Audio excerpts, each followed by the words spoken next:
Pada masa dahulu di Kasunanan Surakarta dan Kesultanan Yogyakarta, upacara Tedakloji merupakan prosesi hadirnya Sri Susuhunan Pakubuwono atau Sri Sultan Hamengkubuwono pada suatu acara resmi yang diadakan di loji rumah dinas residen atau gubernur.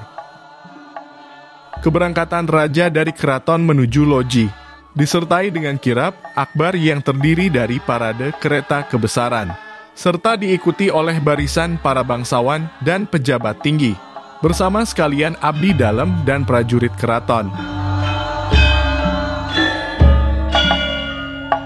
Selain sebagai simbol ikatan antara kerajaan-kerajaan Vorstenlanden dengan pemerintah Hindia Belanda, prosesi megah yang selalu menjadi tontonan masyarakat itu juga menjadi ajang unjuk kewibawaan oleh para raja dan bangsawan Jawa terhadap rezim kolonial.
Upacara Tedakloji di kerajaan-kerajaan pecahan Kasunanan Mataram diperkirakan telah berlangsung sejak tahun 1800-an, pada masa pemerintahan Sunan Pakubuwono IV di Surakarta, atau semasa Sultan Hamengkubuwono III dan Sultan Hamengkubuwono IV di Yogyakarta.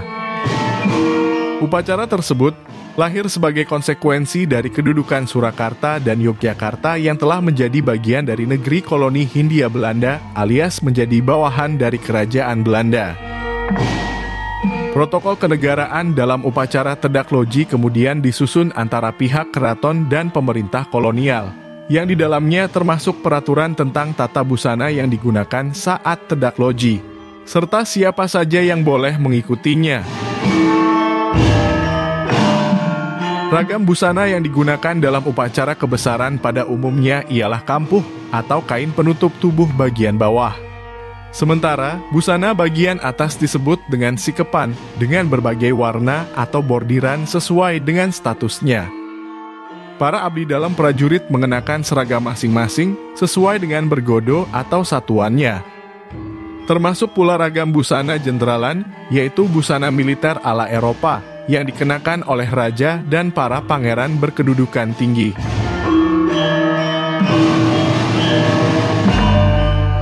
Di penghujung abad ke-19, pelaksanaan Tedakloji biasanya dilangsungkan ketika hari khusus, yaitu pada tanggal 1 Januari dalam rangka Tahun Baru, dan pada tanggal 31 Agustus dalam rangka hari ulang tahun Ratu Wilhelmina. Masa tersebut merupakan periode emas bagi Keraton Yogyakarta.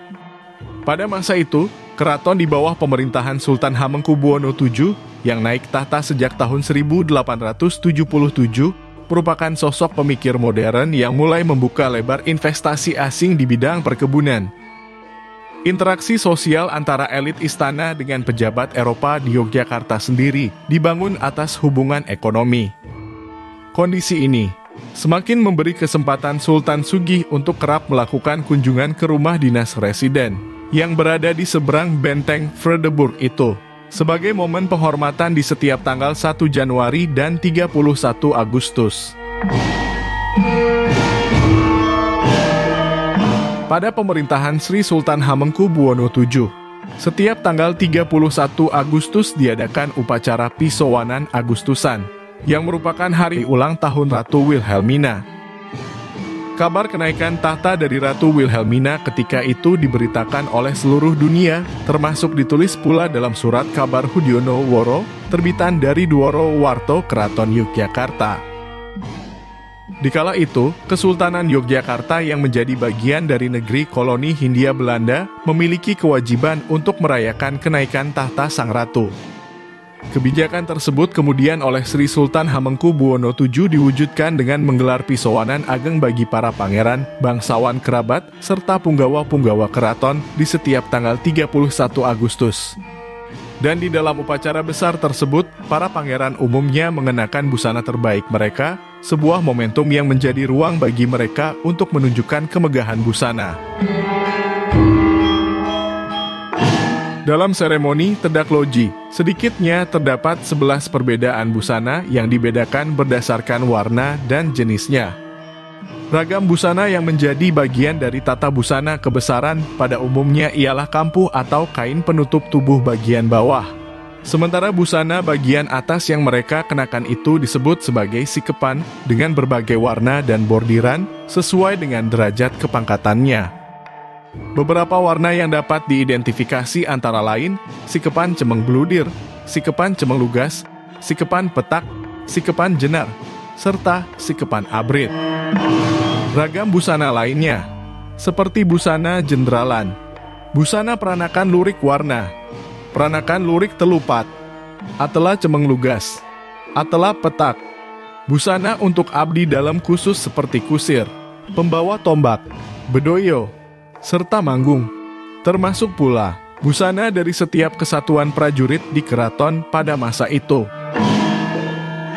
Dan selama prosesi, terdapat 113 kelompok abdi dalam, prajurit, serta pegawai keraton yang turut dalam iring-iringan Tedak Loji. Masing-masing kelompok dibedakan berdasarkan identitas warna dan jenis busana yang dikenakan.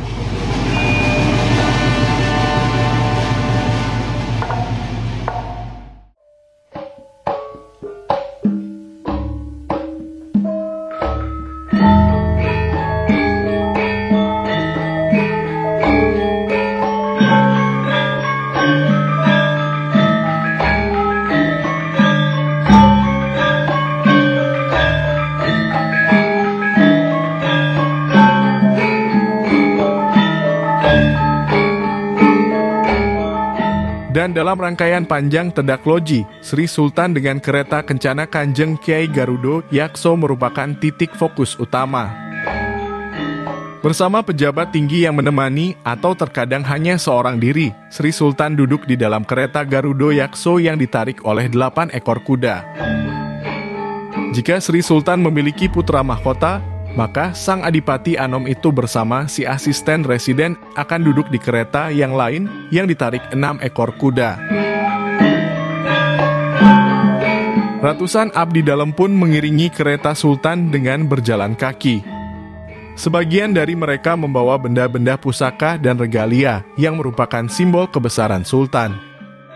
Para prajurit keraton dan tentara pengawal Sultan berbaris di depan kereta Kencana utama.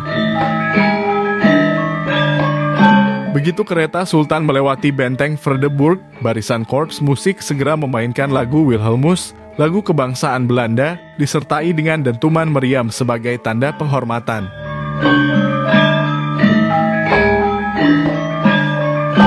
Jika kereta Sultan sudah memasuki halaman loji residen atau loji gubernur, maka para pangeran dan komandan prajurit keraton bergegas turun dari kudanya untuk melakukan sembah.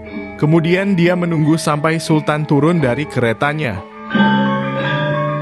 Tempat duduk di dalam loji residen pun diatur dengan sangat bagus.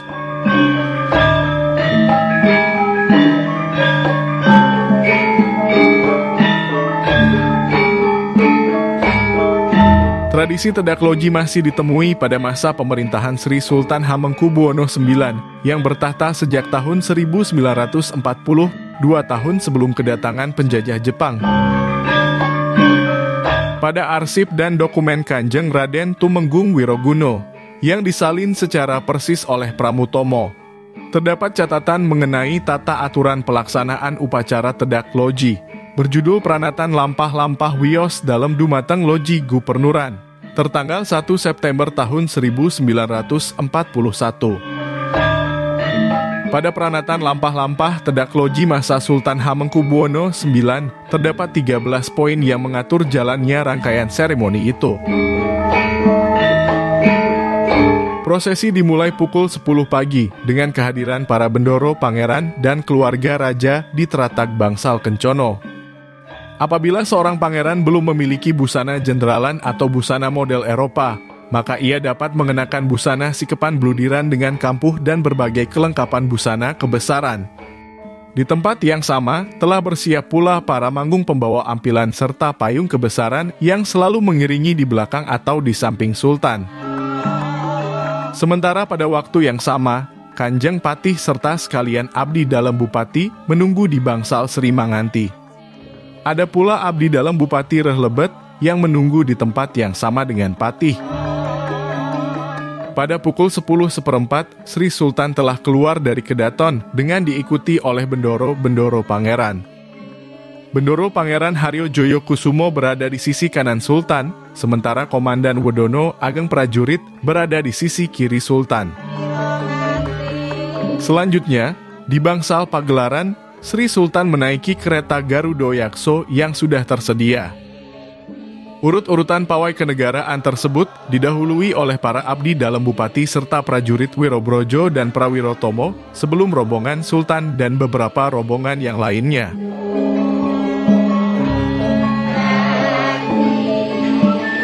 Tedak Loji telah menjadi ruang untuk parade kemegahan busana para bangsawan yang selalu menjadi tontonan rakyat ibu kota kerajaan.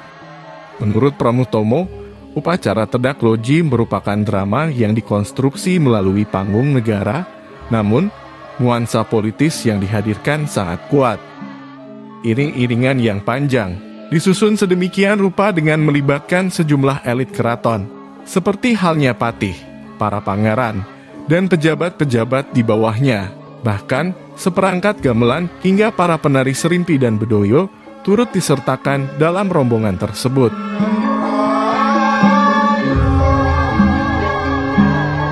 Antara masa pemerintahan Sultan Hamengkubuwono VII dengan Sultan Hamengkubuwono IX, tampak terjadi pengurangan jumlah kelompok abdi dalam yang turut dalam prosesi Tedak Loji. Hal ini tentu berpengaruh pada berbagai macam tata busana yang muncul pada 2 masa pemerintahan tersebut. Di kemudian hari, reduksi tata busana di keraton semakin terlihat seiring dengan penjajahan Jepang di Kepulauan Hindia. Dampak paling nyata dari pendudukan Jepang di Keraton Yogyakarta adalah pembubaran Kesatuan Prajurit Keraton yang terjadi pada 1 Agustus 1942. Meski di kemudian hari eksistensi segenap bergodo prajurit keraton tersebut sukses dihidupkan kembali. Dan sejak saat itu, upacara Tedak Loji tidak pernah dilaksanakan lagi, sampai lahirnya negara Republik Indonesia di tahun 1945.